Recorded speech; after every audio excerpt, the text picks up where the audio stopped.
Mga kababayan nating mga senior, kung kayo ay 60-65 o higit pa ang edad at kayo ay miyembro ng SSS o GSIS, pakinggan ninyo ito ng mabuti dahil ang impormasyong ito ay maaaring magbago ng inyong buhay ngayong Abril 2026. Hindi ko kayo bibigyan ng puro tismis o pangako na walang katotohanan. Ang lahat ng sasabihin ko ngayon ay nakabatay sa pinakabagong impormasyon mula sa SSS, GSIS at sa ating pamahalaan. Ngayon, maraming seniors ang nagtatanong sa akin, Tay, Nanay, totoo ba na may darating na PEN 172 na pension increase at saan pumunta ang aming second tranche? Ito ang eksaktong tanong na sasagutin namin ngayon at nais kong gawin itong malinaw para sa inyo. Tulad ng isang kaibigan na nakaupo sa tabi ninyo sa lamesa, nagkakape at nagpapaliwanag, kaya huwag kayong tumayo, huwag kayong mag-skip. Dahil sa susunod na ilang minuto malalaman ninyo kung magkano ang inyong matatanggap, kailan ito darating, paano ninyo ito makukuha ng buo at walang bawas, at kung anong mga bitag ang dapat ninyong iwasan para hindi mawala ang inyong pera. Ang impormasyong ito ay para sa inyo ang mga seniors na nagtrabaho ng matagal, nagbayad ng kontribusyon at nararapat sa bawat piso ng inyong pensyon. Narito na tayo. Simulan na natin. Una, pag-usapan natin ang pinakaimportanteng tanong. Ano ba talaga ang 70 na ito at para kanino ito? Ang 70,200 ay ang pinakamababang halaga ng monthly pension na tinatanggap ng isang SSS retiree sa ilalim ng bagong pension structure na isinabatas. Matapos ang matagal na pakikipaglaban ng ating mga senior organizations, hindi ito isang bonus, hindi ito isang one e-time payment. Ito ang inyong buwanang pensyon, ang inyong permanent na kita mula sa SSS bilang kapalit ng inyong mga taon ng pagtatrabaho at pagbabayad ng kontribusyon. Ngunit kailangan nating maging tapat dito. Hindi lahat ng SSS pensioner ay tumatanggap ng eksaktong PAVEN 200 bawat buwan. Ang halaga ng inyong pensyon ay nakasalalay sa tatlong bagay. Una, kung gaano katagal kayong nag-ambag sa SSS ang tinatawag na number of credited years of service. Pangalawa, ang average monthly salary credit ninyo sa inyong pinakaproduktibong mga tao ng pagtatrabaho. At pangatlo, kung kailan kayo nag-retire. Kung ang inyong computed pension base sa contribution history ninyo ay mas mababa sa 17, ang SSS ay mag-a-adjust para matiyak na ang lahat ng qualified retires ay makatanggap ng hindi bababa sa halagang ito bawat buwan. Kaya ang 79th and 200 ay ang floor, ang pinakamababang garantisadong halaga. Maraming pensioners ang mas mataas pa rito. Maaaring 20,000, 25,000 o higit pa depende sa inyong record. Para sa mga GSIS pensioners naman, kayo ng mga dating government employees, mga guro, mga pulis, mga sundalo, mga nurse sa government hospitals, ang inyong pension computation ay bahagyang naiiba. Ang GSIS ay gumagamit ng average monthly compensation at ang inyong years of government service. Ngunit ang magandang balita ay ang GSIS ay tumanggap din ng direktiba mula sa administrasyon para sa isang significant na pension adjustment ngayong 2026. At ang mga detalye ng inyong bagong halaga ay makikita sa inyong My SSSP account or sa pinakabagong notice of pension na natanggap ninyo sa inyong tirahan. Kung hindi pa kayo nakakatanggap ng sulat mula sa GSIS o SSS ngayong mga nakaraang buwan, iyan ang inyong unang gawain ngayon. Tawagan ang inyong lokal na SSS o GSIS branch at hanapin ang inyong updated pension computation. Ngayon, pag-usapan natin ang second tranche. Ang salitang ito ay nagpapagulo sa maraming seniors kaya gusto kong ipaliwanag ito ng simple. Ang tranche ay isang French word na nangangahulugang slice o bahagi sa konteksto ng inyong SS or GSIS pension. Kapag nagsalita tayo ng second tranche, tinutukoy natin ang pangalawang bahagi ng isang approved na pension increase o adjustment na hindi pa naibibigay sa inyo ng buo sa unang pagkakataon. Narito ang kwento. Nang apubahan ang pension increase, ang ilang bahagi ng pagtaas ay naibigay kaagad. Iyon ang first tranche. Ang natitira, ang second tranche ay ipinagpaliban dahil sa proseso ng budget allocation at ng administrative approval na kailangang dumaan sa DBM, ang Department of Budget and Management. Ngayong April 2026, ang second tranche ay inaasahang ilalabas na at para sa maraming SSS pensioners, ang kabuuang halaga ng second tranche errors, ang naiwang hindi nabayad mula ng aprubahan ng increase ay maaaring umabot ng ilang libongo depende sa kung gaano katagal ang pagkaantala.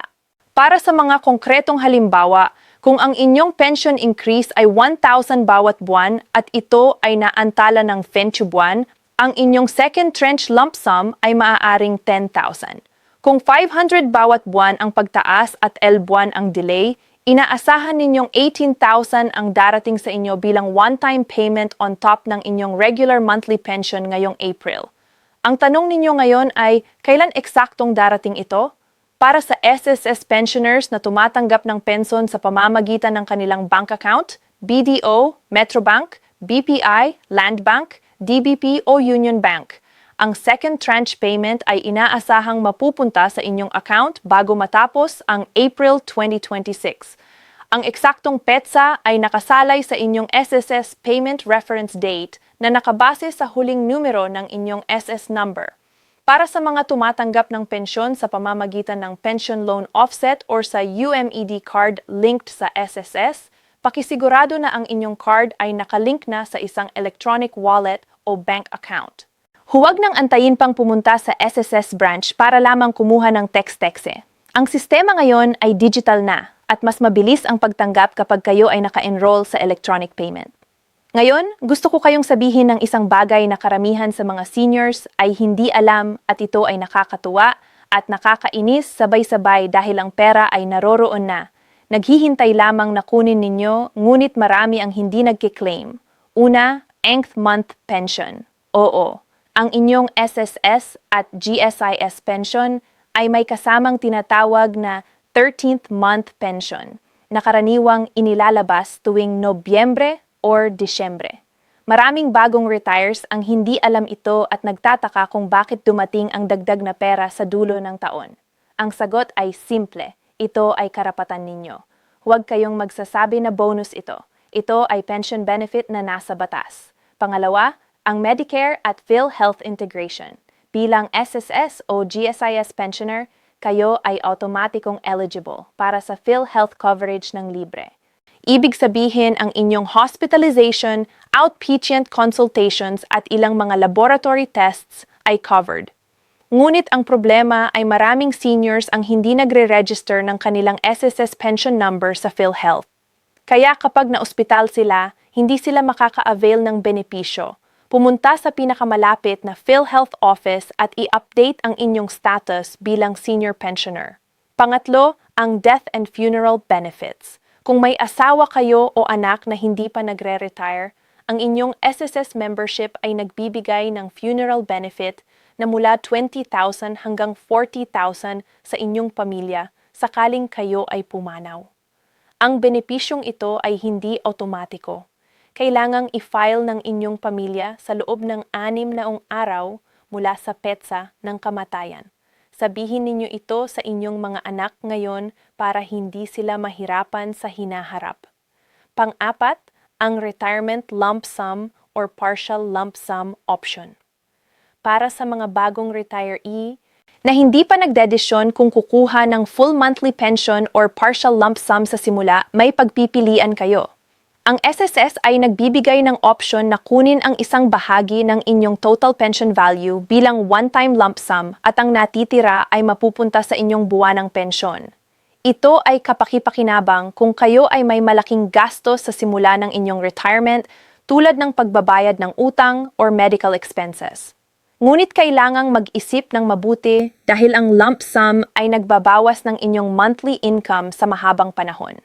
Ngayon, pag-usapan natin ang masamang balita o ang mga bagay na maaaring magbawas ng inyong pensyon kung hindi kayo maingat.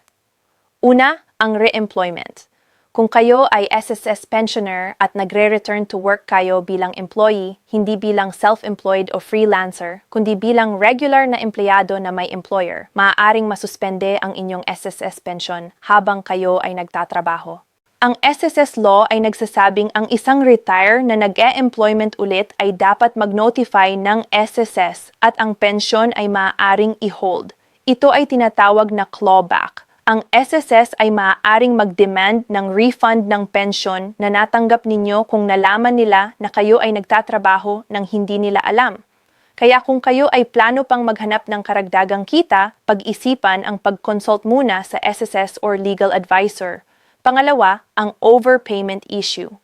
Minsan dahil sa sistema ng SSS or GSIS, may mga kaso na may pensioner na nakatanggap ng dagdag na bayad mas mataas kaysa sa dapat nilang matanggap dahil sa administrative error. Kung ito ay mangyari sa inyo at makatanggap kayo ng letter mula sa SSS o GSIS na nagsasabing nag-overpay sila, huwag kayong matakot at huwag kayong mag-ignore ng sulat na iyon. Makipag-ugnayan sa SSS or GSIS agad at humingi ng payment plan para sa pagbabalik ng sobra. Dahil kung hindi ninyo ito aksyonan, ang SSS ay may karapatang mag-deduct ng kabuuang halaga ng sabay-sabay mula sa inyong susunod na pension payment na maaaring mag-iwan sa inyo ng walang pera para sa buwan na iyon. Pangatlo, ang tax implications. Oo, ang ilang bahagi ng inyong pensyon ay maaaring subject to income tax, ngunit may exemptions. Sa Pilipinas, ang retirement benefits na natanggap mula sa SSS o GSIS ay karaniwang tax-exempt sa ilalim ng Republic Act 49117 at ng Tax Code. Ngunit kung kayo ay tumatanggap ng iba pang kita, halimbawa mula sa rental property, negosyo o foreign pension, kailangan ninyong mag-file ng income tax return at ideklara ang lahat ng kita. Ang hindi pag-file ay maaaring magresulta sa penalties. Makipag-usap sa isang accountant o sa inyong lokal na BIR office para matiyak na tama ang inyong tax filing. Para sa mga nais pumunta sa SS o GSIS branch ngayong Abril, narito ang mga practical na tips na magpapabilis at magpapadali ng inyong buhay. Una, magdala ng complete na dokumento para sa SSS. Dalhin ang inyong original na SSS card or UMID card, isang valid government-issued ID, inyong passbook o bank account number kung nais ninyong i-update ang inyong payment method at kung may katanungan kayo tungkol sa SEIC and Tranche, dalhin ang inyong pinakabagong pension payroll statement para sa GSIS. Dalhin ang inyong GSIS e-card, valid ID, at ang inyong latest pension voucher. Pangalawa, pumunta ng maaga. Ang SSS at GSIS branches ay busy ngayong Abril lalo na sa simula at katapusan ng buwan. Kung maaari pumunta ng Martes o Miyerkules sa pagitan ng 8 at 9 ng umaga bago dumami ang tao. Iwasan ang Lunes at Biyernes. Pangatlo, gamitin ang online portal kung kaya ninyo. Ang SSS ay may SSS online portal at mobile application kung saan maaari ninyong tingnan ang inyong pension record, contribution history at payment history nang hindi na kailangang lumabas ng bahay. Para sa GSIS, ang GWAPS, ang government website for active and pensioners, ay nagbibigay ng access sa inyong pension statement online. Kung ang inyong anak or apo ay marunong sa computer, hilingin nilang tulungan kayong mag-register. Pang-apat, kung mayroon kayong reklamo o hindi kayo sumasang-ayon sa halaga ng inyong pensyon, huwag kayong mahiyang magsalita. May karapatan kayong humiling ng formal na pension computation review sa SSS. Isulat ang inyong concern sa isang letter. Idagang lahat ng supporting documents at isubmit sa branch manager. Ang SSS ay obligado na sagutin kayo sa loob ng 30 araw.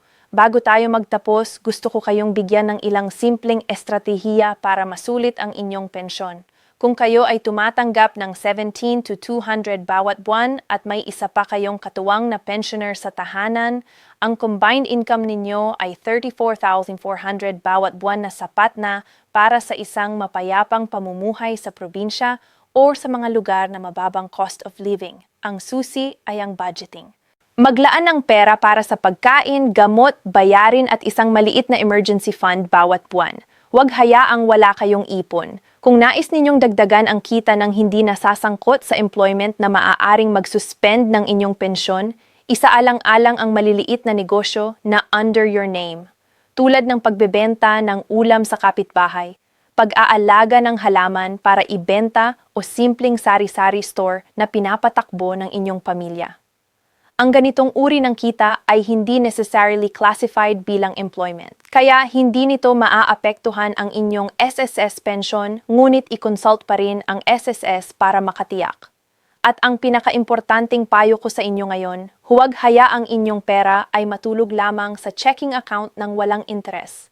Ang Land Bank, DBP at maging ang ilang cooperative ay nagbibigay ng savings account na may mas mataas na interest rate para sa senior citizens. Ang maliit na interest na iyon kahit 2 o 3% bawat taon ay nagdadagdag sa inyong kita nang hindi kayo kailangang gumalaw. Mga mahal naming seniors, bago tayo magtapos, nais kong sabihin sa inyo mula sa puso ang mga tao na inyong ginugol sa pagtatrabaho, sa pagpapalaki ng pamilya, sa pagbabayad ng inyong SSS at GSIS contributions. Ang lahat ng iyon ay hindi kailanman nasayang. Ang pensyon na inyong natatanggap ngayon ay pruwa ng inyong dedikasyon at dapat ninyong matanggap ang bawat piso ng inyong nararapat. Kaya ngayong Abril 2026, panoorin ang inyong bank account para sa second tranche, tiyakin na updated ang inyong SSS o GSIS records, i-check ang inyong PhilHealth enrollment at ibahagi ang video na ito sa inyong mga kaibigan, sa inyong mga kamag-anak, sa inyong kapwa seniors na maaring hindi pa nakakaalam ng mga importanteng bagay na tinalakay natin ngayon. Kung may mga tanong kayo, ilagay ninyo sa comment section sa ibaba. Binabasa ko ang bawat isa at kung gusto ninyong malaman ang tungkol sa SSS Calamity Loan, GSIS Policy Loan, or PhilHealth Senior Benefits, isubscribe na kayo at i-click ang bell button para hindi kayo mapalampas ng susunod na video. Mahal namin kayo. Ingat kayo palagi. At tandaan, ang inyong retirement ay hindi katapusan ng inyong kwento. Ito ang pinakamagandang kabanata pa lamang.